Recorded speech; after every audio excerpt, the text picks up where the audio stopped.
What's up, y'all? My name is Andre Hopkins, also known as Andre Interview, and today I'm joined here by NRG Skuba. How are you feeling? Yo, man, I'm doing good. First one of the split. It's about time, honestly. It's about time. I'm sure you're happy, so we'll just hop right into it. So, just how does it feel to be back in the win column? Lovely. Honestly, we were having team talks like the past 2 weeks, like what we gotta fix and just like being a better teammate to each other. And everything we talked about, we came through today, and it showed.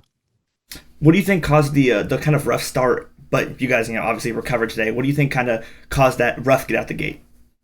Um, I think it came down to a lot of things, but I would say the main things were the meta change. We didn't adjust very fast to the meta. We had a bad read at the first match, I think, and that cost us the game against Furia. And then the crew match, honestly, crew has been looking insane recently, and we weren't in form fully. Like our energy wasn't there. We weren't shooting back very well. So props to crew, they're looking good. But I think this week we finally hit our stride and we're back. Yeah, that crew team is looking like it's been frying recently. So, with the meta read, with your original meta read, what do you guys think you had wrong versus what you guys have changed now? I would say the first week we didn't play Neon, and I think it's very important to have a good Neon player in this meta, just because it's so oppressive. Like with the Judge combination, it's almost impossible to like not have and like still be playing well, in my opinion. And also just the Sentinels in the game. A lot of the Sentinels besides Device right now are very weak. So we were trying out Deadlock, and we were trying out Sky, which I think is a lot weaker than the Fade right now. So it was kind of just just figuring out in game, trying to figure out what you believe the correct meta read is. 100%, yeah. Okay, so the whole world's gonna be asking after that game, what was the decision behind Mada on Harbor on map three?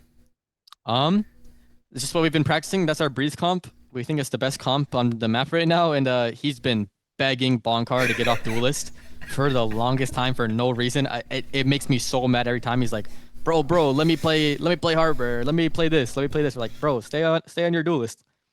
But I mean, he he looked played insane today, so hats yeah, off to him. he looked crazy on it today. It looked like he looked really really good on it. He's looking like he looks like one of the people who actually fully understands the character, just like how you're supposed to play it. And Ethan and Keiko also frying on that map three. It looked like Keiko was in flow state on that map three. That was ridiculous to some of the things he was hitting. 100%. I was telling him in the game, it looks like he's spin botting. Every time I look at radar, he's just killing four people. I look at the radar, Ethan's killing four people. I'm like, oh, I don't even have to do anything this game. So it was a good feeling to see them popping off. Yeah, what back to back 4Ks for Ethan? I saw a point where we're about half of the game in, you're still at 3 kills, just kind of laughing, like, all right, I'll take it. You're never gonna be mad about that, right? Yeah, yeah. I was so the joke in the game was once you get to default on Breeze, you just get a 4K. So I was like, y'all, please let me go to default. Please let me play default. And they're like, no, man, stay back, stay back.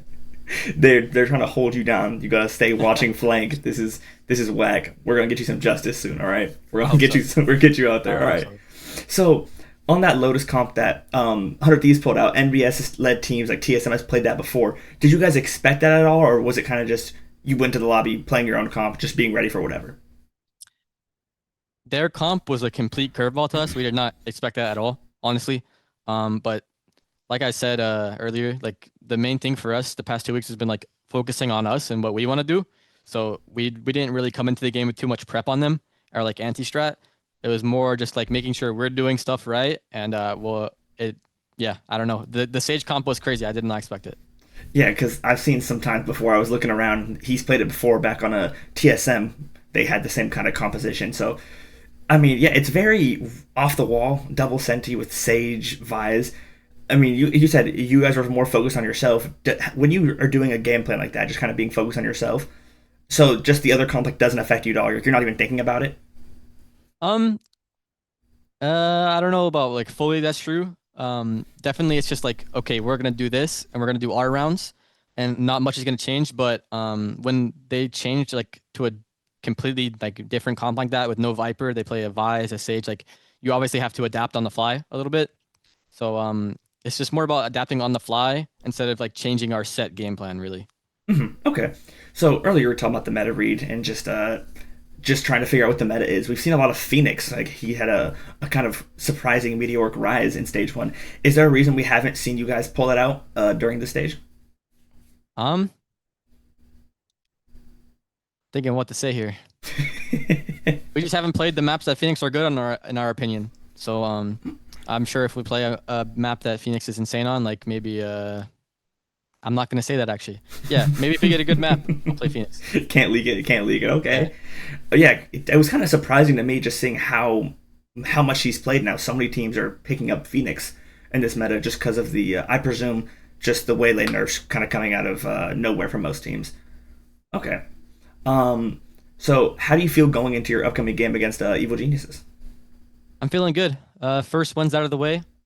I was actually really happy to play in the Howling Abyss today, with no fans. It just made it was so much less pressure today playing in the Howling Abyss. So that was a good, I think, reset for the whole team, like just to get us back on the ball rolling.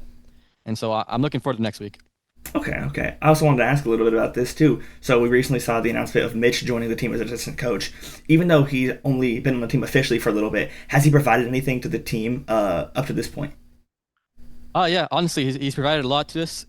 It's mainly during practice though. Obviously, he's not here in LA, and he's just like online, watching us scrims and like giving us ideas.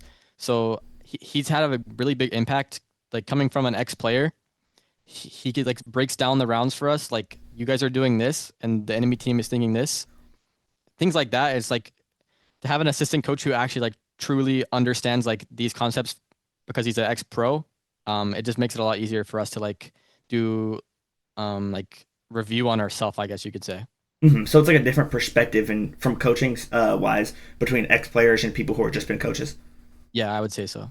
Okay, that's news to me. I didn't know that actually. So in this upcoming game against EG, I believe currently they're also at 1 win. You guys are at 1 win. This game will push one of the teams further in the playoff picture. Does that add any extra pressure to the game?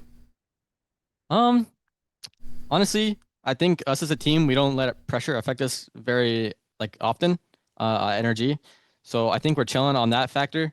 It's just more of just focusing on ourselves, like I said earlier. Honestly, that's the biggest motto on our team is like if we play our game, we think we're the best team in the world, and when we don't play our game, we suck kind of honestly. And that was kind of what you saw the first 2 weeks of this thing. On top of like having a bad meta read, maybe you could say, and just playing bad overall. But I think when we play our game, we're like one of the best teams in the world, honestly. Okay, and I also want to ask one more thing here. So, what changed between map 1 and map 2 and 3 that caused such a big swing from losing map 1 to almost 13-0ing on map 3? It's a good question. I think me personally, the first half of Pearl on our defense side, we were just playing way too passive. And we just weren't really doing anything creative, or we weren't really like bringing the fight to them. And when you're doing that, teams will just walk all over you in this meta. So you have to be creative and you have to contest people in weird spots.